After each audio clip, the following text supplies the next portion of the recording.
Recently in my sketchbook, I was feeling very vacation inspired and I did an entire spread dedicated to the sea. And on one side I did a seascape, and on the other side I tried out 9 different types of seashell, different shapes of seashells, and I loved how it turned out. In fact, here it is. So this is how it turned out. I was so happy with it. I decided it's time to do a tutorial video where maybe I take you through a couple of these seashells and how to paint them. Hey guys, if you're new here, my name is Shivani and I'm an artist and entrepreneur based in the sunny city of Chennai in the south of India.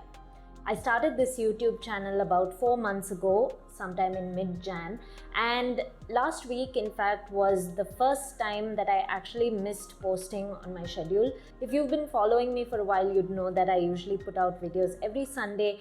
The maximum I've gotten delayed is to like Monday or Tuesday when there were a few hiccups in production.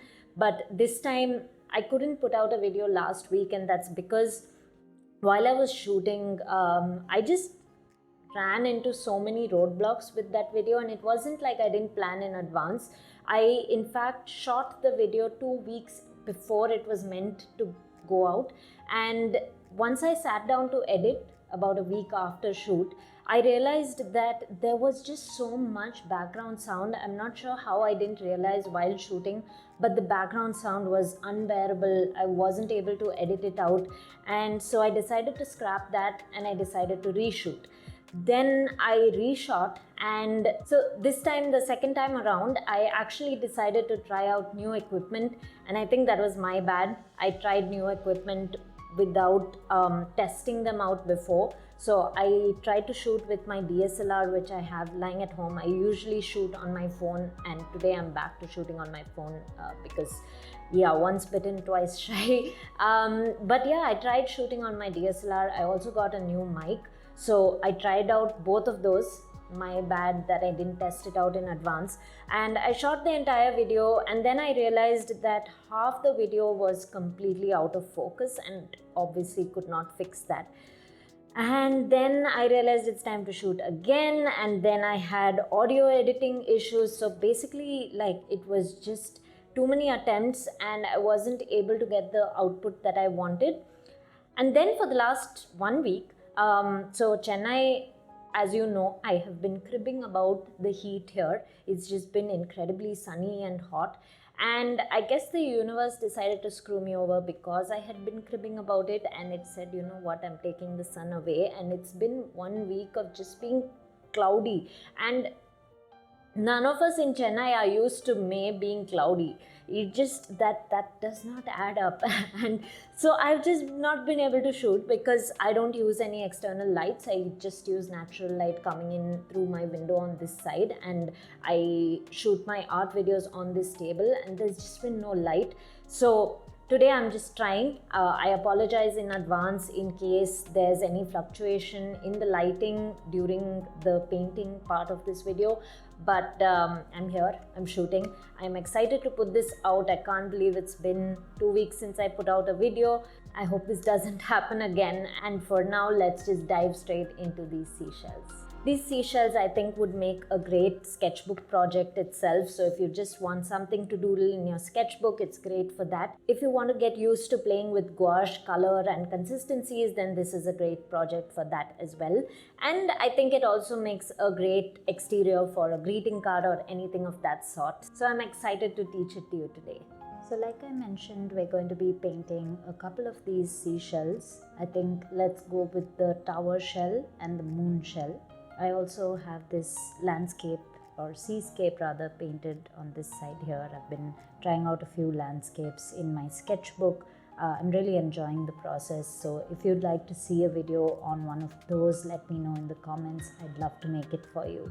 Also, if you'd like to learn to paint any of these other seashells, leave a comment and let me know. I think this conch shell can be a whole video by itself. It's pretty intricate and really enjoyed painting that. I've also done a video already on a scallop, which I'm linking up here.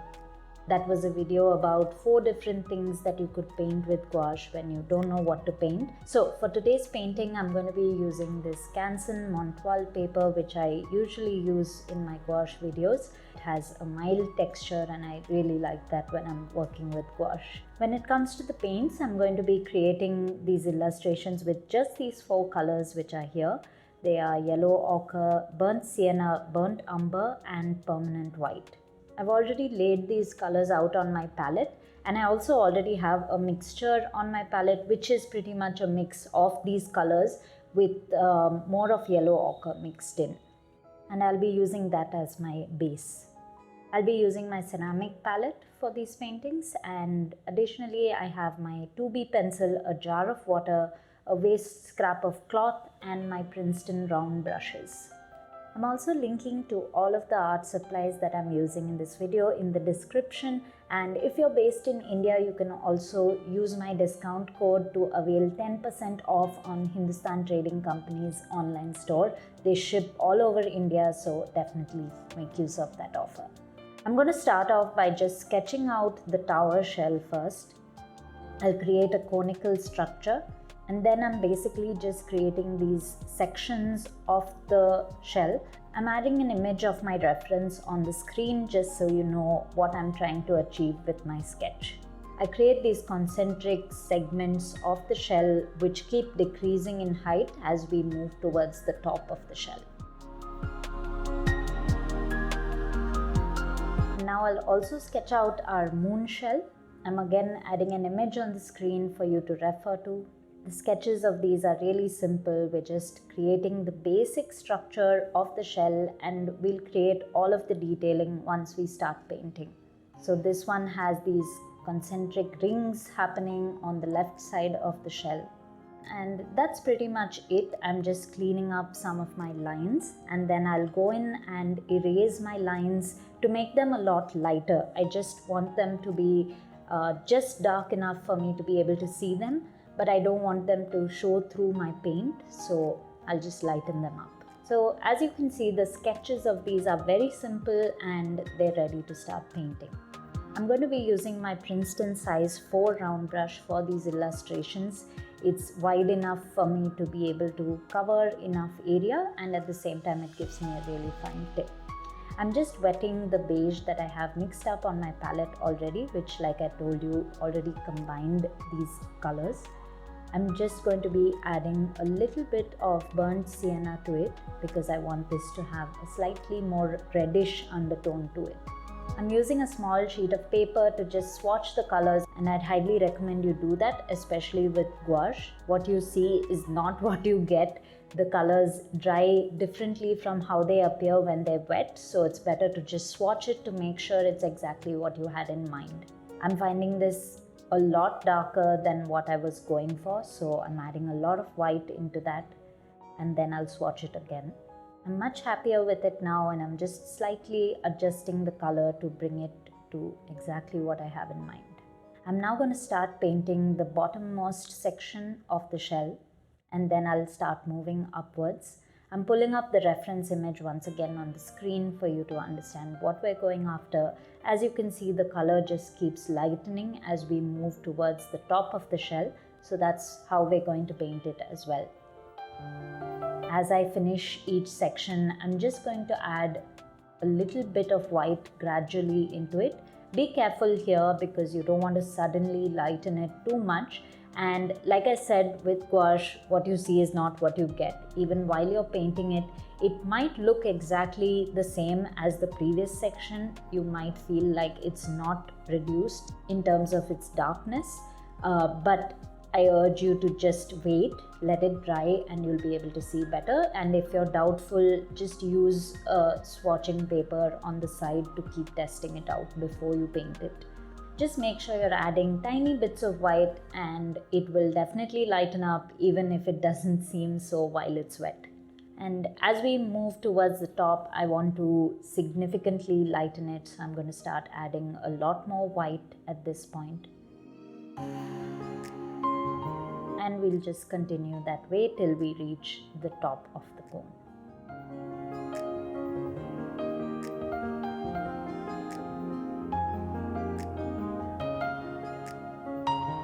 I'm now happy with how that looks, and now I'm going to start adding some shading. Again, let's look at the reference image, and as you can see, between the different segments there's a bit of shading. We're not trying to be extremely accurate with this. I want you to feel comfortable to paint it in your own style, but we're just looking at the reference to understand where the light and shadows fall so that we're able to give it that kind of look. I've added a bit of burnt umber into the paint mix, and I'm just using that to add a thin line at the top of each section. I'm now just using a damp brush to soften up the edges of this shading so that it doesn't look like a completely different segment with a different color. We want it to kind of blend together, soften it up, and make it look like they're all part of the same segment. Once I'm happy with that, I'm now going to start adding some line detailing that really helps bring this shell to life. For this, I'm using a lot more of the burnt sienna, and I'm watering it down a bit so that when it dries, it's not as bold as the opaque layer underneath. I'll just continue adding a few broken strokes like this to give an indication of the lines and the detailing on the shells.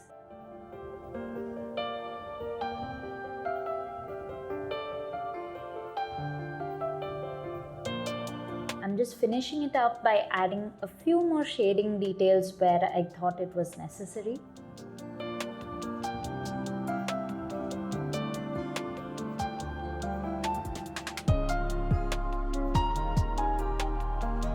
And that's pretty much it. Our tower shell is now ready.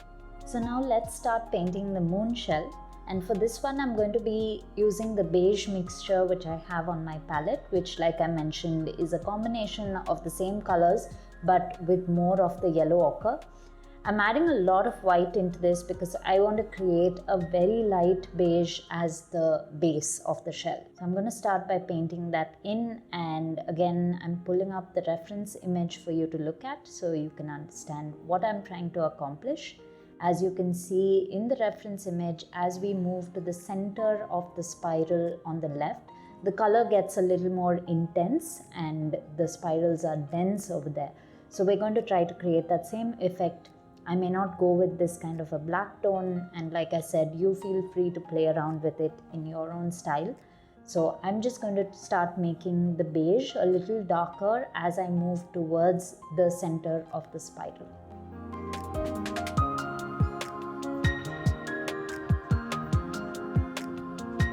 I'm also adding a little bit of the darker beige tone in a few areas around the shell to create a bit of shading.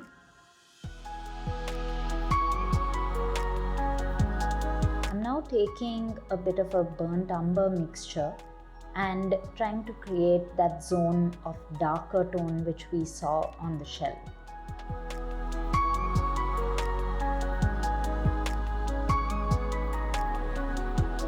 I'll first just map out the different dark zones and just lay some paint on there, and later I'll be going in and blending them out. And now, similar to what we did in the previous illustration, we're just using a damp brush to blend the colors together and soften out the edges.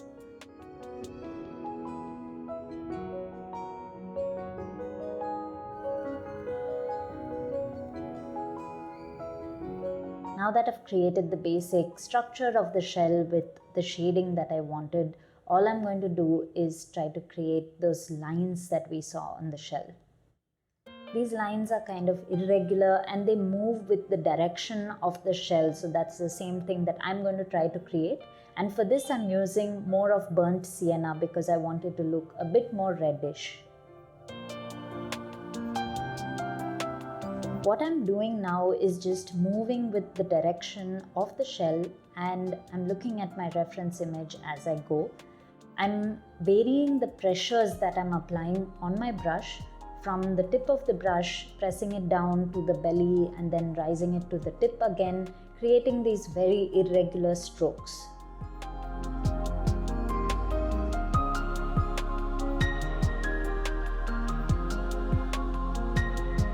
And I really like how that's turning out. And as I'm moving to the center of the spiral, I am taking a bit of burnt umber to darken the color a bit more because we have a darker base tone there. So for the lines to stand out, we do need to darken it up.